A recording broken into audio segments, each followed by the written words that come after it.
নমস্কার বন্ধুরা, আমি কৃষ্ণভাই কিচেনে আপনার সবাইকে স্বাগত জানাই। আজকে আবারও চলে এলাম নতুন একটা রেসিপি নিয়ে। আজকে আমার রেসিপি হলো ডিম পোচের তেল ঝাল। এই রেসিপিটা বাড়িতে আগে হয়তো অনেকেই ট্রাই করেছেন, আর যারা এখনও ট্রাই করেননি তাদের জন্য একটা নতুন একদম রেসিপি। বাড়িতে একঘেয়েমি মাছ মাংস খেতে না ইচ্ছে করলে এই রেসিপিটা করে দেখতে পারেন। একদম এর স্বাদ মাছ মাংসকেও হার মানাবে। তো এই রেসিপিটা বানানো খুবই সহজ। এর জন্য আমি নিয়েছি 3টে ডিম, আর নিয়েছি কিছু মশলা, নিয়েছি মাঝারি সাইজের পেঁয়াজ কুচি, একটা টমেটো কুচি আর 2-3টে কাঁচা লঙ্কা। এরপর এখানে নিয়েছি আদা আর রসুন, 2 টুকরো আদা আর 5-6 কোয়া রসুন নিয়েছি। রসুনটাকে আমি হামন দিস্তা দিয়ে ভালোভাবে থেতিয়ে নিয়েছি। এরপর গ্যাসটা আমি ধরিয়ে নেব। এরপর গ্যাসের মধ্যে একটা কড়াই বসিয়ে দেব। কড়াই গরম হলে কড়াই দেব সরিষার তেল আর সামান্য কিছুটা পরিমাণ চিনি। এটা আমি রঙের জন্য দিয়েছি। চিনিটা লালচে বাদামি হয়ে ফুটতে চালু হলেই এর মধ্যে আগে থেকে কুচিয়ে রাখা পেঁয়াজগুলো দিয়ে দেবো। পেঁয়াজগুলোকে হালকা নাড়াচাড়া করে ভাজতে হবে।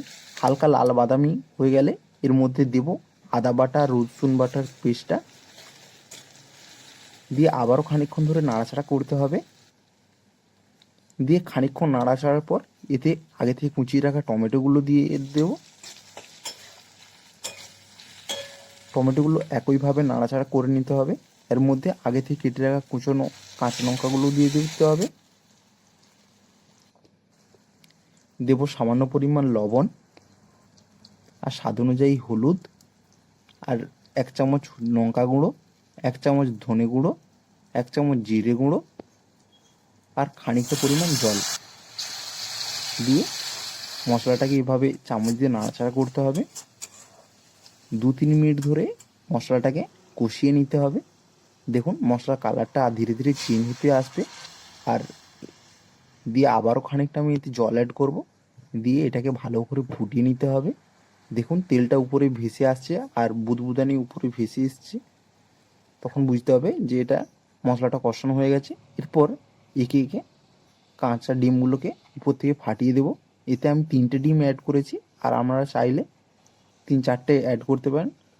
আর দিয়ে একটা ঢাকনা চাপা দিয়ে এটাকে আমি 2 থেকে 3 মিনিট ধরে রেখে দেবো।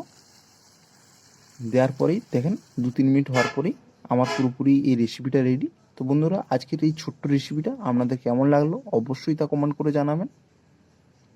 আর এর স্বাদ বন্ধুরা মাছ মাংসকেও হার মানাবে। বাড়িতে অবশ্যই ট্রাই করবেন। যারা নতুন ভিউয়ার্স তাদের জন্য একদম নতুন একটা রেসিপি। তো বন্ধুরা, আমার রিকোয়েস্ট রইল এই রেসিপিটা অবশ্যই ট্রাই করবেন। আশা করি ভালো লাগবে। ভালো লাগলে প্রতিবারের মতো লাইক শেয়ার কমেন্ট অবশ্যই করবেন। ধন্যবাদ।